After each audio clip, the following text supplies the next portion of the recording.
Well, welcome everybody, full house, good to see that.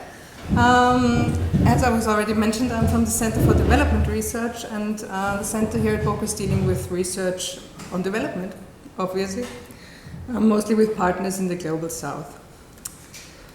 I will take you to South Asia. This is a region that is the most populated region on our planet, and it is a region with great challenges. We have challenges like population growth, socioeconomic change, urbanization, and of course also climate change is a big issue in this area. The monsoon is the characterizing feature of the ecosystem in South Asia.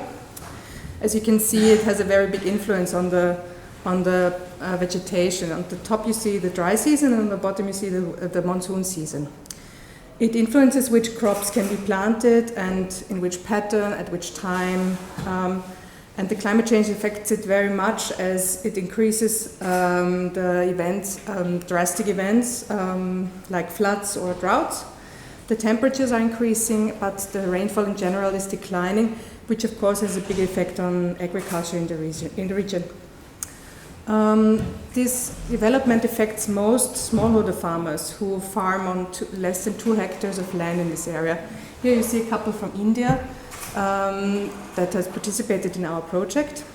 They are the backbone of food security in this region. So if these farmers cannot produce enough food, then the people in the area will suffer from hunger. And what are the restraints?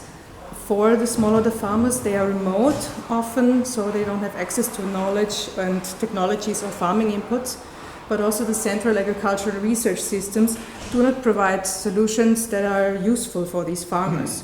So they often concentrate on bigger structures, the main crops. So that is why we need to find a transformation for the agricultural research system in this area. The system needs to be more effective, and it needs to produce outputs that are relevant for the smallholder farmers. And this is also what the project that I was involved in wanted to contribute to.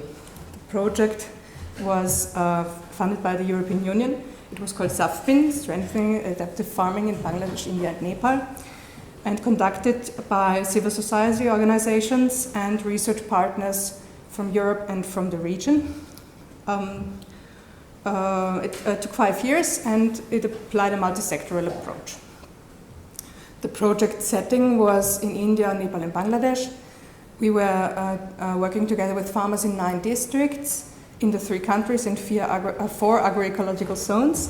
Altogether, 4,300 farmers were involved that were organized in 270 smallholder farmer groups. There were 5 steps of the process, and the farmers were involved in all of these steps. The first step was diagnosis. So the project team, together with farmers, looked at climatic challenges, food security issues, and tried to find out what is the most pressing issues for the farmers in each project district. In the next step, which was called the design phase, experts, farmers, NGO members, researchers together identified possible solutions for these pressing issues. And in a multi-stakeholder process, these solutions were a combination of formal agricultural outputs, but also traditional knowledge and local innovations. These were taken to farmer groups like this one in Nepal, who implemented and monitored on-farm adaptive research trials. So the farmers tried these solutions on their own field to find if this technology or this solution was fitting for their context. Farmer groups were approximately 10 to 15 people each.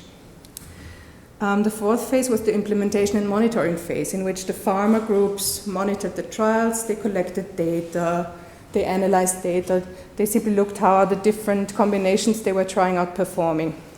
The data analysis was also supported by researchers and research students, and results from this research were shared with the greater public, with other farmers, with policymakers, with a local administration, for instance in farmer fairs, like you see this one here in Bangladesh.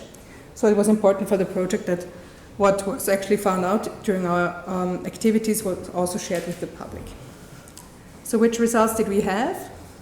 First of all, the farmer groups increased their ability to systematically approach problems and issues and also to put it into a bigger perspective. So they now link their global challenges to the global phenomenon of climate change. They could increase the yields of their crops. This was done through more adaptive varieties, but also through improved cultivation practices and sustainable management practices. So we introduced a lot of organic practices, which the farmers adapted quite rapidly, actually. A close monitor was also one of the secrets. The local communities are now more food secure than before. Before the project started, they had around 170 days per year that they could feed. Now I'm back at the livestock, sorry. They could eat from their own produce. And now it's more than 260 days, so that is quite a change for the people in the area. The diversity of the crops that the farmers are cultivating has also increased. The project tried to reintroduce some old varieties and old crops that have good nutritional qualities. And the farmers are now more appreciative of what was already available, because during the project they also found out, hey, that is also something that other people could value it. I already mentioned organic practices. Here we see a farmer in a chili field who has been able to save his crop through organic pest control methods and who seems to be quite happy with the result, as you can see. So sustainable practices were very important within the project. And last but not least, farmers were also able to take care of their own seed supply for the future. So that is a sustainable input that lasts beyond the project duration. They have created seed banks. So now they have good seed material available, which is often a challenge in this region, which they also share with participants, with non-participants, so with other farmers in the area. And with this, I want to thank you, and I want to invite you also to visit our project website and also the website of the center if you want to find out more about SAF-BIN or about development research at BOKU in general.